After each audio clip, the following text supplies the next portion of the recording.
From the heart of America's newsroom crime, this is Quick Report USA. Breaking stories, bold voices, and the truth and without filters. 30 years ago, Hollywood witnessed one of its most brutal takedowns. A young actress. Her name was Elizabeth Berkley. For millions who grew up in the early 90s, she was the charming, confident Jessie Spano from Saved by the Bell. She was smart, driven, and destined for something bigger. But destiny in Hollywood can be cruel. In 1995, Elizabeth made a bold move, stepping out of teen TV fame and into the world of cinema with Showgirls. It was supposed to be her big break, her chance to prove she could be more than a sitcom star, a dramatic, daring role that would show the world she could handle serious, mature storytelling. But when Showgirls hit theaters, the dream turned into a nightmare. The film was attacked from every angle. Critics called it tasteless. Audiences walked out, and the media feasted on the controversy. It didn't just fail, it bombed. And in the wreckage of that failure, the industry chose a single person to blame.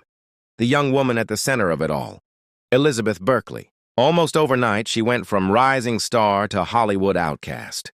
Interviews stopped. Auditions vanished. Her agent dropped her. And for nearly 2 years, no one would even let her in the room to audition. She was locked out, as she later described it, shut away from the very dream she had worked her entire life to build.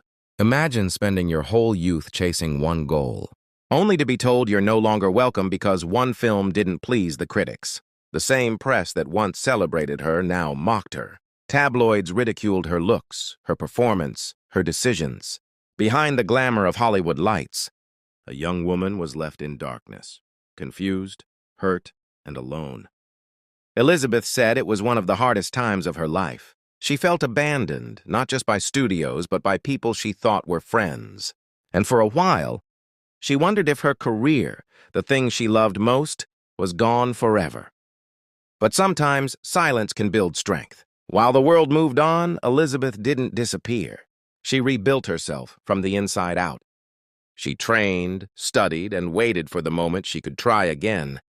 She learned something most actors never have to: how to survive when no one believes in you. And slowly, piece by piece, she did. Smaller projects appeared, television guest roles, independent films, each one a step toward rebuilding not just her career, but her confidence. Years later, Elizabeth began to speak openly about what happened, not with bitterness, but with clarity.